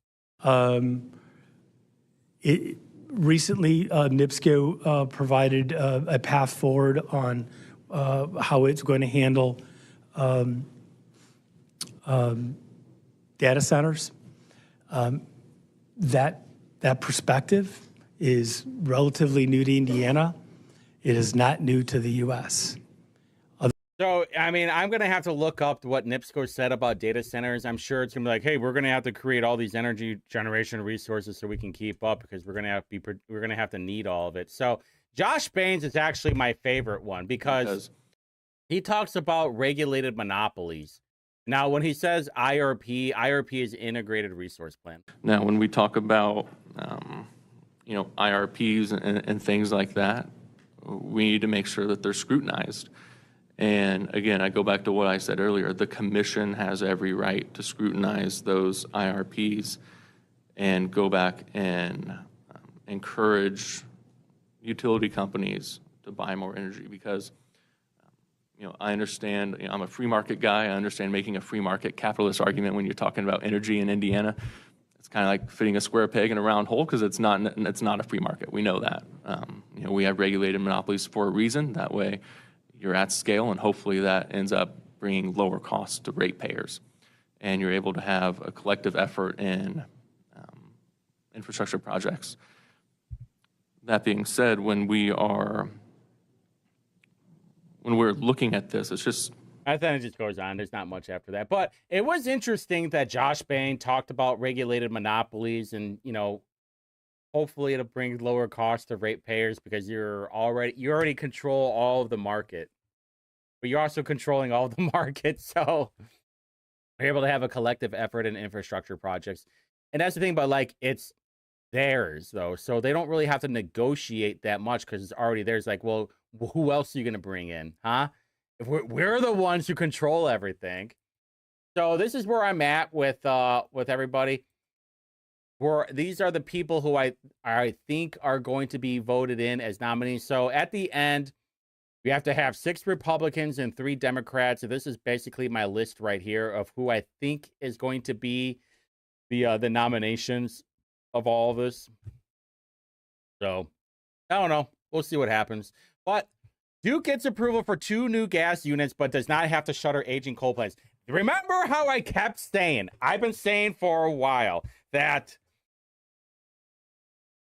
natural gas is going to be the thing powering these coal or the data centers because it'll be faster to build. They already know what to do, and all they have to do is say, "Yep, we approve it, ready to go."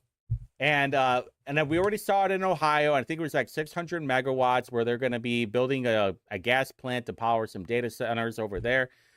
We'll see what happens, though. I think I'll keep this tab open. All right, I have one more tab. Biggity bam. Oop, that's not. Okay. All right, so Nick Roberts, this is really funny. So I love when these liberals get completely trolled and they get mogged a little bit on the interweb. So after Braun announced the special session, Nick Roberts goes on here and goes, really disappointed that the governor is choosing to waste taxpayer time plus money on a special session to rig Indiana's congressional maps mid-decade for no reason other than because of blatant political pressure from Trump to cheat. And everything that you see on here, everything that you see a like on here is all based. This was like, hey, you know what? Good comment. And so he's constantly getting trolled and mocked. Maybe at one point you have, Nick Roberts has to figure out the writing on the wall. You're dope.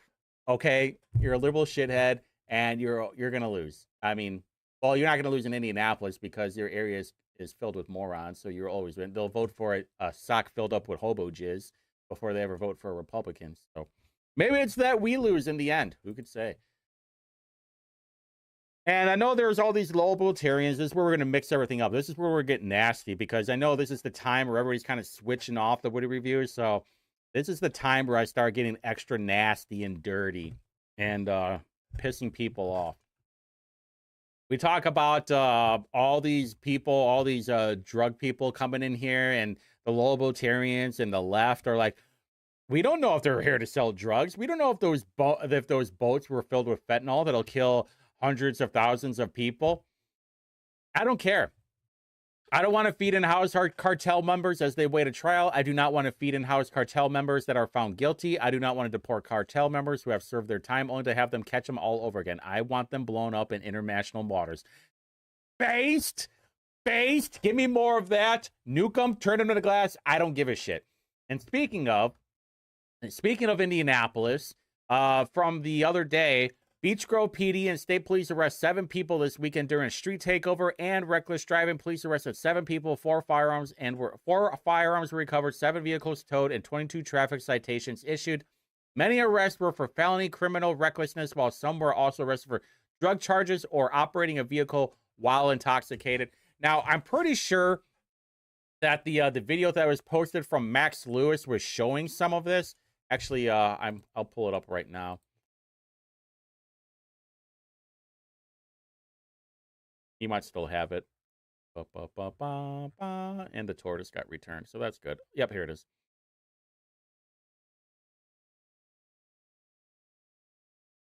Nap time. It's nap time. Let me go! for me. Come on, do your dance. Come on. Turn this bitch sideways, rip him like some homework. Sneak up in this chop under the bed like a monster. Hop up on the truck with the chopper, who's the owner? Down out a trap start today, you are done. With the thought I'm tryna bone her, she throw the pussy on me like I put it in a corner. So I know some of the people, I know all the shit libs are like, hey man, they're not hurting nobody. Hey man, you know, they're just having a little fun. They're destroying the street that we have to pave to have fixed. 500 feet away from me, like a month or so ago, I talked about this. I think it was live when it happened. There was a street takeover over there. They lit the street on fire, literally. And then a couple of people got arrested off of that. These are the kind of degenerates that need to be executed. No quarter. And I'm pretty sure this is the same thing. All right, so moving on from that. This was so funny. ICE has been quietly using the Indianapolis airport to fly out detainees since early July. Mirror Indy witnessed dozens of people in handcuffs boarding in on October 24th to Alexandria, Louisiana, a major deportation hub. Based. Great news by why only a dozen. Yep, right there. We voted for this. Based. Too bad you blew their cover. The lunatics will probably slow them down now. Who could say? Legals aren't entitled to due process. We love to see it. Based. About time. Let's go. Dozens. That's it. That's what I keep saying. Outstanding. Only several million more. Well done. Very good work. And awesome. Based. Let's see. Yeah. All these people. God, we can contribute to the important initiative. That's what I've been. Fabulous. Outstanding. Great news. Great news. Great news. More. Yeah, let's go. I love seeing it. We need more. We need them on a conveyor belt out of this country. Just ship them up. Put them in like those little foldable cardboard boxes that you do for UPS. No big deal. All right. So speaking of shit libs and Democrats, remember, Marion County is more of a uniparty than anything else. These are the absolute rats, snakes, and vultures of the state. And they are all centered in the cesspool in the left armpit of Indiana called Indianapolis, which is no different from here. Indy councilors used their $1 million fund to pave their own streets. Now, do you remember last year? I've been trying to figure this out. What does everybody use? Hogshead said, hey, guess what? Each councilor will have $1 million to do whatever project they want, as long as it has to do with DPW or the parks. So when I watched the committee video on it, they were asking a bunch of questions, and one of it was, hey, one of the things was, you can't do like a bunch of mini projects. You have to do one project. And then it's like, well, can we combine money? And it's like, well, think about it. Now, I don't know if they changed that, but the councilors sure are acting like they can do multiple projects. But this was really funny. So councilors have a lot of sway. The evident as councilors can be able to influence. Last year, each member was allocated $1 million in a 25 budget spent on a pro. Two of the councilors are using their piece of the pie to repave the street in front of their house. Michael Paul Hart, MPH, he used his share to resurface Forest Creek neighborhood, including a section of roadway that abuts his home. When asked, he chose that location. Hart cited constituent feedback and poor road conditions.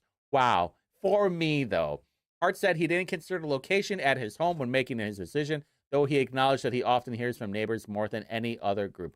I've got folks, they've got my ear. I hear from every one of them. Blah, blah, blah. Counselor Jared Evans. I thought Evans lived with his parents. If someone can prove me wrong on that, I would love to stop saying that Jared Evans lives with his parents. I'm hoping to hear, no, he does not live with his parents anymore. Or if they ever did, I don't know. So that part of his project will involve resurfacing the street in front of his house. He said the fact he lives in a neighborhood didn't affect it. Yeah, of course they'll all say that. Hey, just because I live in a neighborhood, just because the road is in front of my house, hey, you know what? No big deal. We don't get to pick specific streets. We have to pick an area. Okay, so why did it have to be that area? At no point did I advocate for my street to be repaved. Sure. Okay. Brian Mowry resurfaced a roughly a half-mile stretch of Sunset Ridge Parkway between 5 Points Road and Moonstruck. While this project doesn't involve redoing the stretch of road that abuts his house, it does include resurfacing the road that serves as the entrance to his Franklin Township neighborhood. Yeah. When asked if that played, he didn't want to disclose where he lives. He said he closed the murder after hearing from his.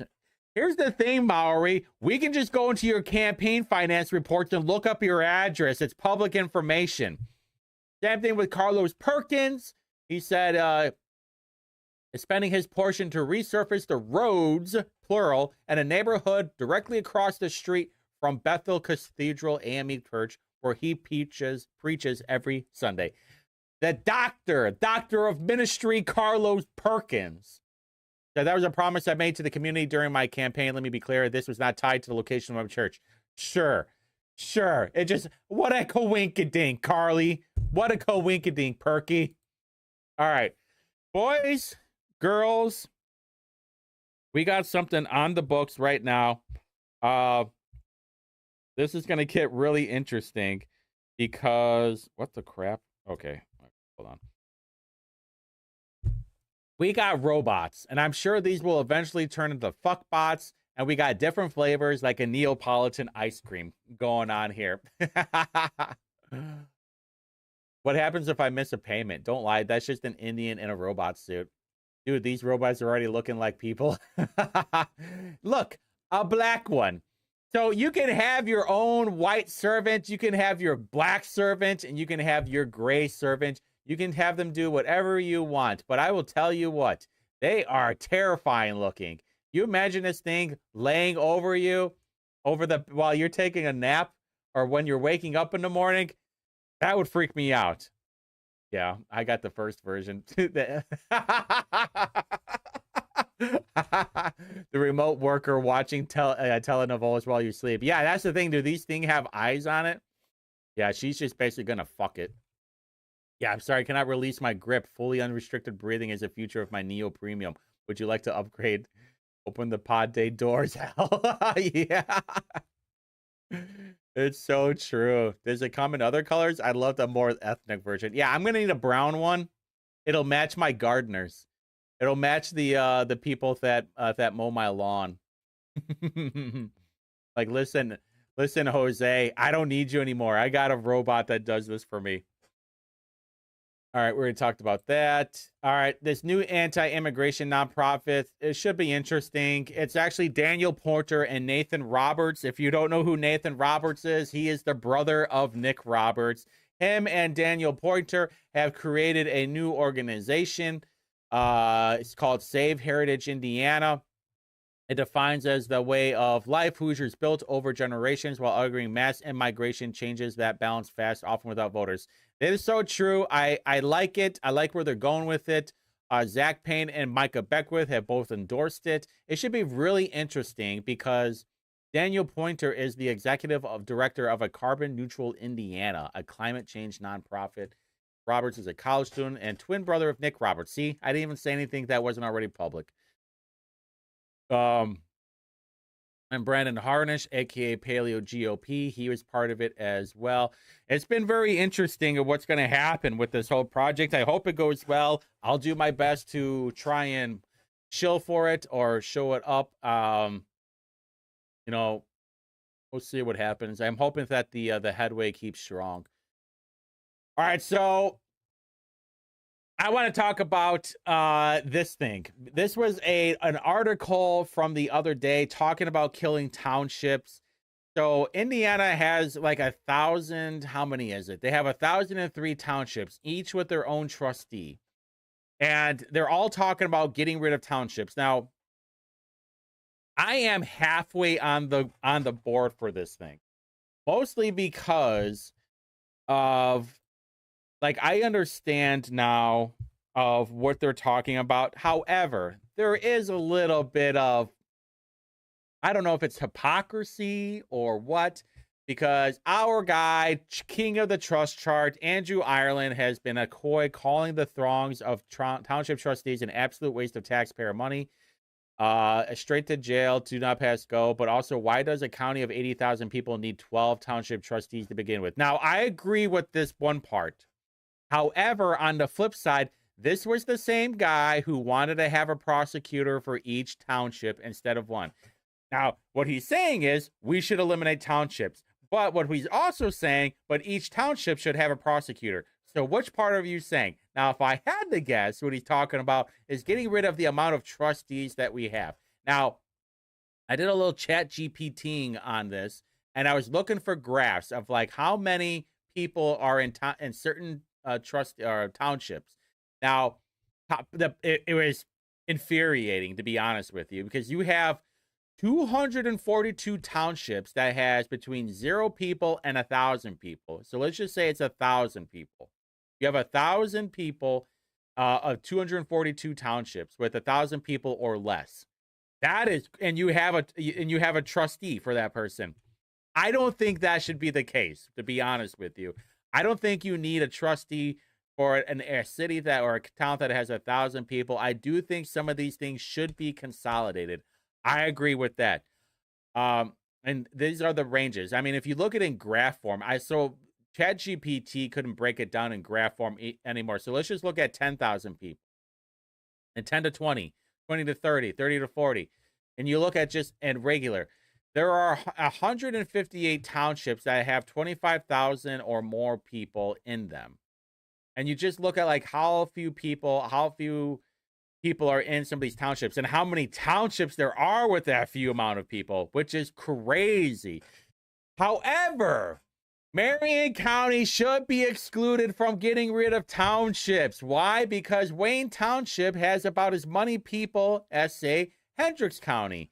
I think last time I checked, Wayne Township has like 130,000 people. I think Hendricks County has like 150 or 170,000 people. You're going to say, hey, we're going to get rid of Wayne Township. We're going to get rid of the trustee. And then what? You're going to have a commissioner. This was my same argument for Wayne Township not being part of IFD. You have one person controlling almost 1 million people. That's why we have a mayor. Okay? So you have these large townships with over 100,000 people in them, and that's why you have a trustee. Now, if you have a trustee for a town that has 1,000 or less people, yes, I do think some of these townships should be consolidated to one trustee. I mean, you could have like a 50,000 marker, right? You could have 50 towns with 1,000 people or less, and just that one trustee controls all those townships. I'm just saying. Did you have, say, a county? I mean, you have 92 counties. I don't know, like how many people are in that one county, depending on things. But I do agree there should be some consolidation with it. However, that the way that they are framing it is saying, well, we shouldn't even have townships. We shouldn't even have township fire departments either. Dude. You live in a town that has 50,000 people. I live in a township that has 130,000 people. We are not the same. I did not understand what WIBC was doing with this thing. Yesterday, report about a group of Indian residents riding out Hurricane Melissa in Jamaica. Okay, why are we talking about this? Okay, cool. This stuff happens all the time. It's like, well, because they're from Indianapolis. Is news so slow at WIBC that this is what you have to do? I do not get it. I'm not going to talk about that. All right. I'm going to be winding this down a little bit. I'm probably going to be done at 10 o'clock. I might go downtown. I don't know. I'm in a mood right now, and people are fucking pissing me off. People will not return my text messages. It's fucking pissing me off. I'm getting so annoyed right now. This fucking weekend sucks. Maybe I'll just go get drunk at a fucking bar and pull a Mark Sanchez. I don't know. I'm just getting so irritated by everybody right now. All right, so Homeland Security is putting out banger tweets, not just on here, but Instagram as well. The board is set. The pieces are moving. We come to it at last, the great battle of time. There won't be a Shire Pippin. And this is talking about all these invaders coming into the U.S. that do not give a shit about this country. They just want free stuff. And this is what Roosevelt was basically talking about. I know this is about boomer stuff. I'm not going to read all of it. How do you do on impressions? Dude, that is a freaking Dickens novel, my man. But the thing when we talk about, this is what these shit libs don't understand, is when you bring in all these people, they all want free stuff. That's the only reason why they're here. The same thing with EBT, the same thing with SNAP, all of it. They are just here to get free stuff. They don't actually want to work. All of us that have to go into work in these dead-end jobs or soulless jobs to make money to put food on the table, they're all reaping the fruits of our labor. And they don't care. They want to make sure they get their orange drink or their Oreos and their Cheetos, nothing nutritional, and then they're going to get diabetes, and then we have to pay for their health care for their diabetes instead of saying, you know what, I'm going to get a job, I'm going to work hard, I'm not going to be a hoe and not have 5 different baby daddies, I'm going to have some structure in my life. That's what we should be promoting. But this is really funny, to be honest with you. Homeland Security putting out some banger stuff right now. It's been very amusing, all the things that they're putting out. This was kind of funny. I thought he beating up a guy in Evanston.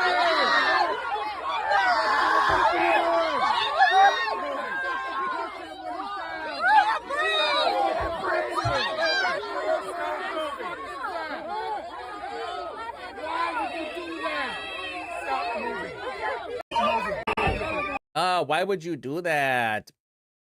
Show me the police report. You know, he grabbed by the balls. So it's the beginning of the video, you retard. Yeah, basically.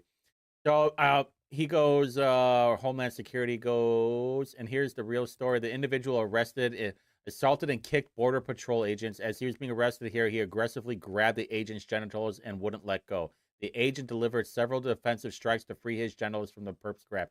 Now you know. And that's what happens. You have all these dipshit liberals. And this is what I go back to Greg Good for being such a pussy. Same thing with Derry. This is the kind of stuff that you are afraid. All these conservatives that I called Spencer Derry as well, or Greg Good, or Greg Walker, or Suzanne Glick, or Joe Buck, any of these people that are saying, no, we don't want to redistrict, this is the kind of stuff that you're encouraging. Because guess what? Democrats want to destroy this country. They don't give a shit. They'll bring in all these rapists and all these EBT and snap kings and queens from different countries. They'll look at New York City. That's exactly what's going to happen in Indiana. We have too many pussy conservatives that are just going to say, well, we need to take the high road because I have a re-election next year. Stop being such a little bitch. All right, so if you guys saw over here, I do not have the clip ready, but basically there was like 230 illegals that got arrested, and like 130 of them were drivers. I'm sure Sid Mahant was seething a little bit. I'm sure he was a little upset when he saw all this. I told you about that experience that I had with a Mahant transportation truck. Guys, talk to Sid Mahant. By the way, Mahant still has us blocked on Facebook because just like everybody else, he's a little bitch.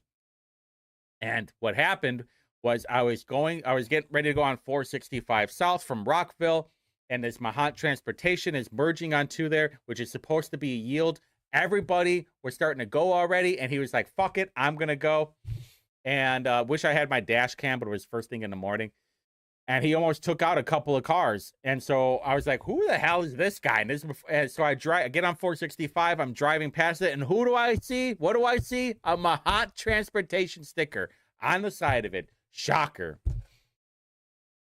All right. So this was really funny. I know a lot of people are getting mad about this, but dude, this was damn funny from JD Vance. They said happy Halloween. This was so good. And then he had this one. And if you guys remember, what he's basically doing is the meme.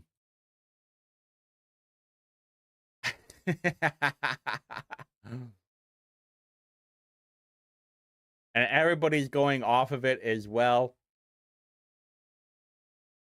Have you ever said happy Halloween? Everywhere I go, I see his face. All the memes that are coming out of this thing are just incredible.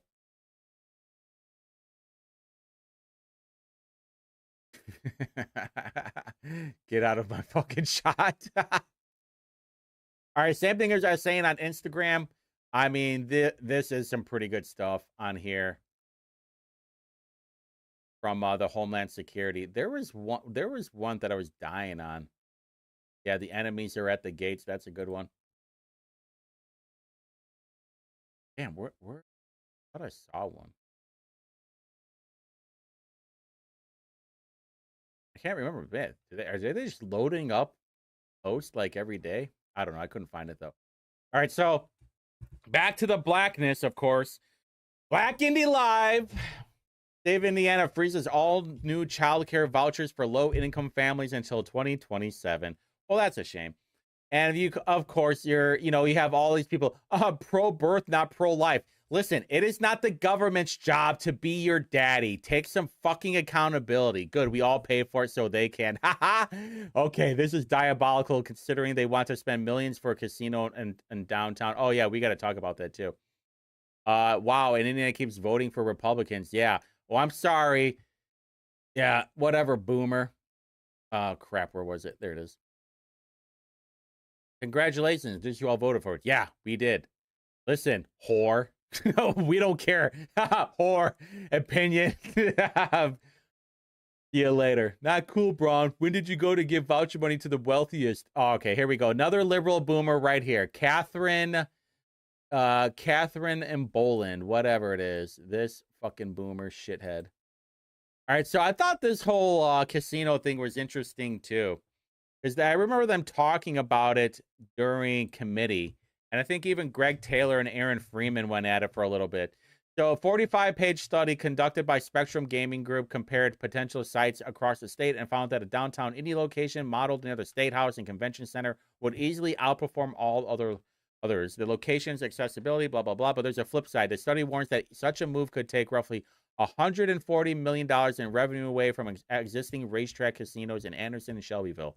It costs Indiana's horse racing industry up to $17 million annually. Here's the thing, though.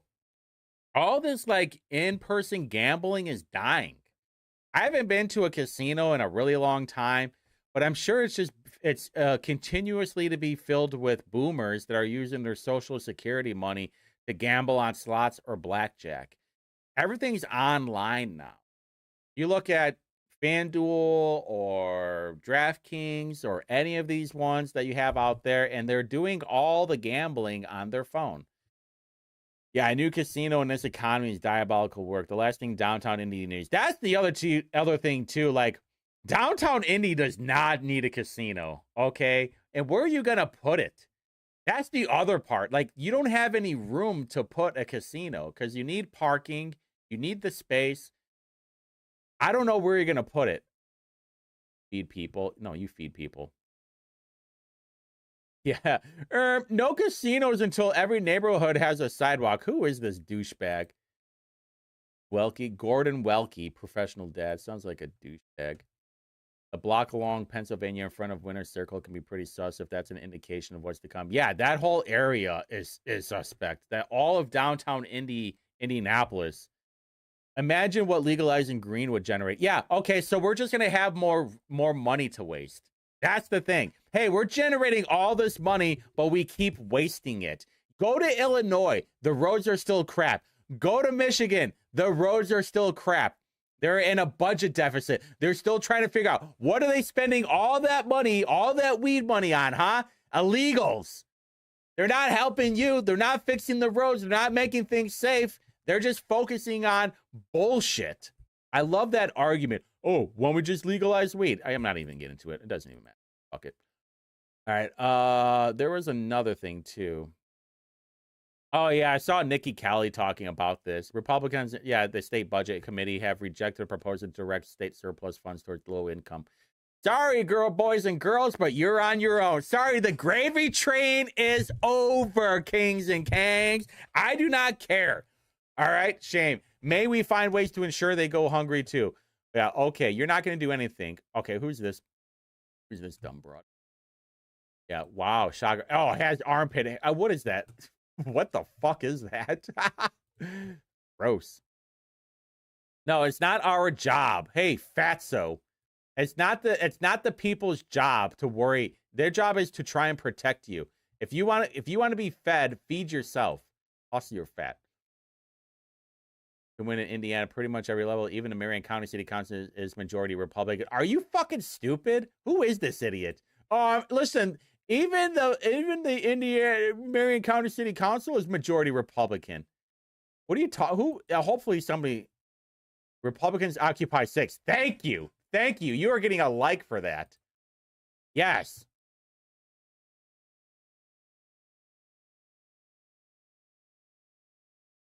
Yeah, this guy's a fucking idiot too. Colin Cherry. Yeah, it looks like like Peter Blankard.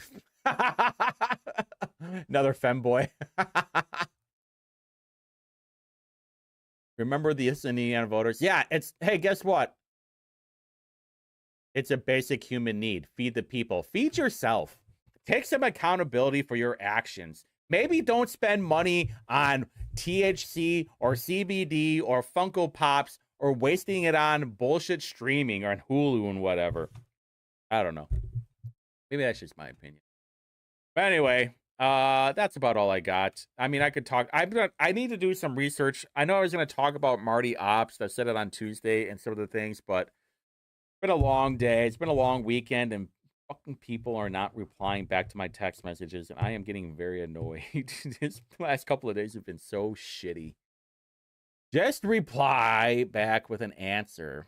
Actually, I need to check my email too. Maybe I'll just walk around downtown.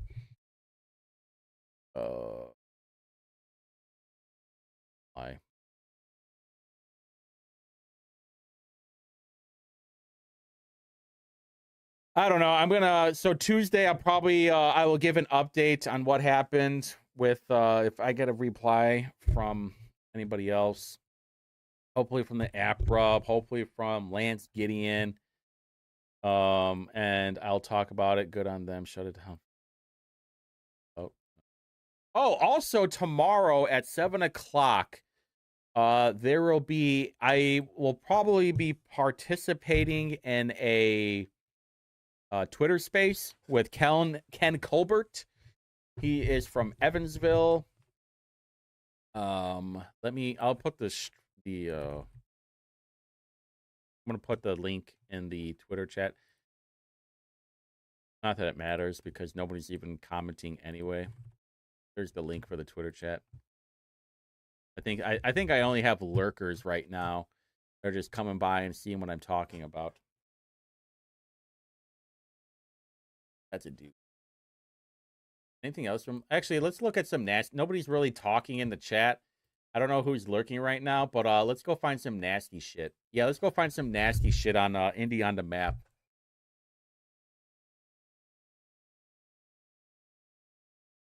Indy on the Map. Came late. Oh, hey Jimmy. Sorry, I'm gonna show stuff that's really nasty now. Talk about the feed. Sexy Red was Ronnie from Players Club. These Indianapolis. Oh, here we go. Oh no. Ben I say that name in vain. No, I'm smoking on the mic. I heard they snatched that nigga brain. Pull up, let that chopper rain. No, they felt the earth was shaking. Timothy standards over bacon. We ain't locked in. You know I'ma take me. Ambush a nigga. I ain't go. All right, that sucks.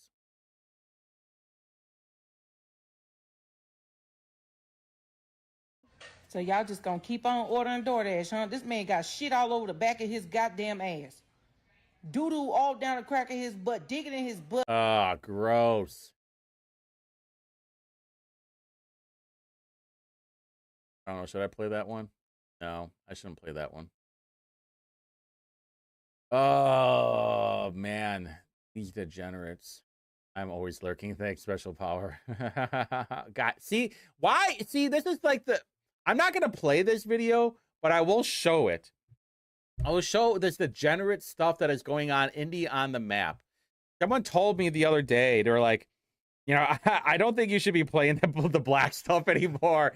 I'm like, yeah, but it's showing the culture of it. And it's just showing like how degenerate and gross it is. What's this? Jiu-jitsu burns. See? See? That needs to stop. That just needs to stop. Yeah, I don't even want to play that one. What's this one? Wrestling?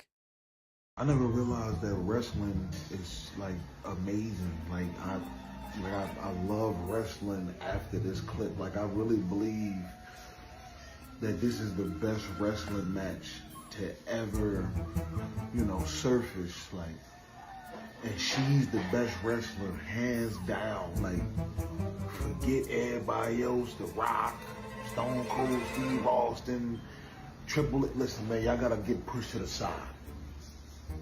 Okay. I don't know.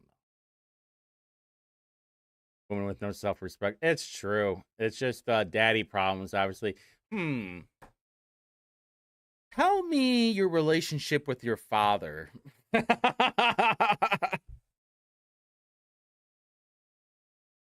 That's all it is.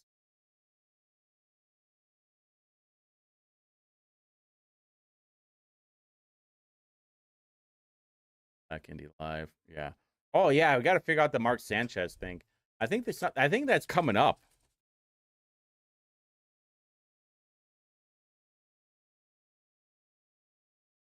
Yeah, here we go.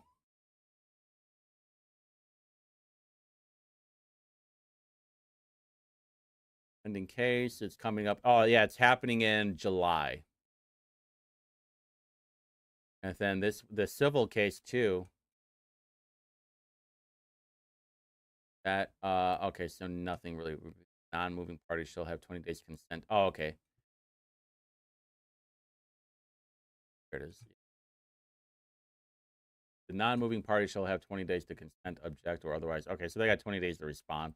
So like by November 19th or something, we should hear something back from that. All right, don't forget Tuesday, Whitty Reviews. I'll give you an update of what's going on with this thing. I may or may not go downtown. We'll see.